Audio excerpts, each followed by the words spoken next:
Hello everyone and welcome back to Total Organic Chemistry. This time I will be taking a look at Grignard and Alkyllithium reagents, as well as their reactions with carbonyl compounds. So by the end of this video, the questions that you should be able to answer as always are: how do I synthesize an equivalent of a carbanion? What are the properties of these Grignard and Alkyllithium reagents? How do I add alkyl groups to carbonyl compounds, which is a very useful technique? And finally, what problems can arise from these sorts of methods? These reactions will be very similar to the hydride reductions we did in the previous video, so if you'd like some review on that, or if you haven't watched that video yet, please go ahead and subscribe to my channel and take a look at that before we move on. Like I said, these reactions are very equivalent to the hydride anion equivalents that we talked about in the previous video. So that equivalent of an H- ion that we can reduce carbonyl compounds with, we got from sodium borohydride, so NaBH4, as well as lithium aluminum hydride, so remember our LiAlH4. And those are both compounds that give us the equivalent of an H- that we can add to an electrophilic center. So those H- equivalents are very useful. What about something like C-? Is there a compound or a reagent that we can use that will give us the equivalent of a carbanion, so a C- with a lone pair, that would be very nucleophilic and could add to the same sorts of electrophilic centers like the carbons on carbonyl compounds? Let's use the same logic that we did with the hydride reductions. So we know that with the hydride reductions, our reagents used atoms that were less electronegative than hydrogen to make that hydrogen more negative in the bond and to make it more nucleophilic. So for example, boron and aluminum are both atoms with lower electronegativities than hydrogen, which makes hydrogen behave like it were H-. So let's use the same logic. We can actually have two very common types of carbon reagents. One of those is this here. We can have an R group, and then followed by this carbon-lithium bond. And this is called an alkyllithium reagent, very simple. And we know that lithium is way over in the first group of the periodic table, so its electronegativity will be much less than that of carbon, which means that with alkyllithium reagents, the negative charge will actually be on the carbon because it is more electronegative than lithium, whereas lithium will carry a partial positive charge here. Another common reagent is this here, where we have the same R backbone, and then this time we will have MgBr on the end, and this is called a Grignard reagent. Very similarly to the alkyllithium reagent, the magnesium here is less electronegative than carbon, which means it will have the same sort of bond character here, where magnesium will carry a partial positive charge and carbon will carry the partial negative charge, so it acts like a carbanion. The only reason we have a halide on the end here instead of with lithium where there is no halide is that magnesium is, remember, in the second group of the periodic table, so it is usually divalent, whereas lithium only has one bond in most cases.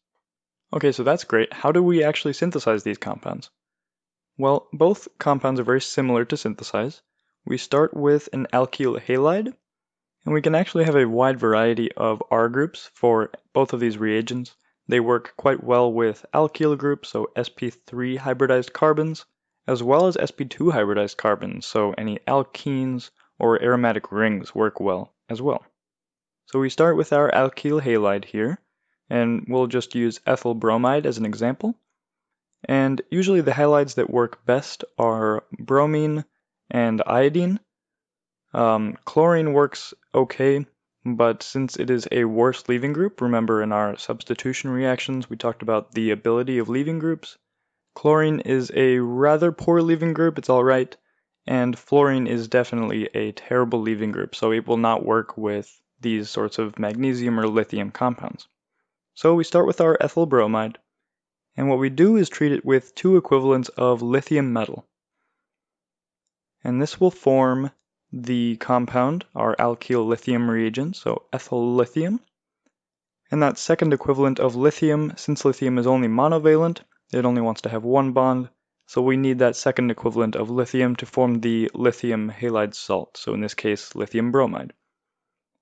And we have to do this reaction in an aprotic solvent because, very similarly to lithium aluminum hydride, these alkylithium and Grignard reagents are water sensitive and they will react violently with protic solvents.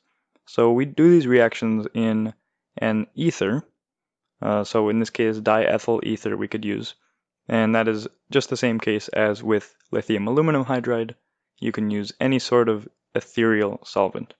The Grignard synthesis is very similar. We can start with the same alkyl halide, ethyl bromide, react that with magnesium metal, and in this case we're only going to need one equivalent because magnesium is divalent again. And then again, we'll conduct this in diethyl ether. It's a very nice aprotic solvent. And this will form our ethyl Grignard, so ethyl magnesium bromide. And I won't go into too much detail about the mechanisms of these metal attacks onto the alkyl halide, but they are most commonly called as 2-electron reductions of this carbon-halogen bond.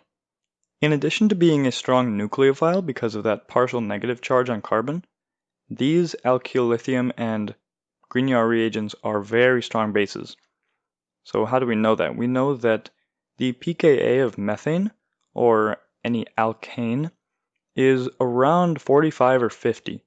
So that is an extremely high pKa value, which means that these compounds, which are the conjugate bases of alkanes, are incredibly strong bases. So that has some consequences for us in synthetic organic chemistry. And one of those, like I just mentioned, is that these reagents are water sensitive. So if we we can, for example, start with methyl Grignard, or methyl magnesium bromide. And then we can imagine that reacting with a molecule of water. And what will happen, because this compound is so basic, it will very easily pull off that hydrogen from the water. So we'll draw this carbon-magnesium bond going over to abstract that hydrogen from the water. And then at the same time, this oxygen-hydrogen bond will actually go to pull off the magnesium from our Grignard reagent, which will form methane, so that's our conjugate acid of the methyl Grignard, plus this sort of magnesium compound with a hydroxyl group and a bromine. Alkyllithium reagents react in basically the same way because they are also strongly basic, and this is why any reaction with these sorts of reagents has to be conducted in an air-free, water-free atmosphere. So there has to be no water in your reaction vessel, and it is usually conducted under an inert gas like nitrogen or argon because there is always moisture in the air, which will decompose your reagents very quickly. As just a quick tangent, another way to synthesize alkanes would be taking this alkyl halide, so we can take methyl bromide, and instead of going through the Grignard reagent, so instead of adding magnesium and everything, we can use lithium aluminum hydride. So we encountered that reagent in the previous video with hydride reductions. And in this case, the hydride will actually attack the alkyl halide in sort of an SN2 fashion. So we'll have this aluminum hydrogen bond coming over to attack the electrophilic carbon. Remember, carbon has a slight negative charge here because it's bonded to the halogen. And at the same time, this bromine will fall off as the leaving group. And this will leave us with methane in an SN2 fashion. So that's a couple ways to synthesize alkanes using alkyl halides as our starting material. The most common or characteristic reaction of Grignard reagents or alkylithium reagents is an addition to carbonyl compounds. So if we start with acetone here, for example, that's our nice, very cheap ketone or carbonyl compound. And we can treat this in two separate steps. The first step will be adding a Grignard reagent, so RMgX, so that X can be usually bromine or iodine, or we can use RLi, so any alkylithium reagent, And remember that these reactions have to be conducted in aprotic solvents. So a lot of times diethyl ether or also tetrahydrofuran. I can draw that here, and a lot of times that's abbreviated as THF. Our second step has to be an aqueous workup with a dilute solution of acid, or a weak acid, so we can just write H3O+ here. And remember that these are conducted in separate steps because that water would decompose our carbanion reagents. And this will actually give us the alcohol analog to the carbonyl with the R group added on. So we will get that R group added to the electrophilic carbon, and then our carbonyl compound will actually turn into an alcohol.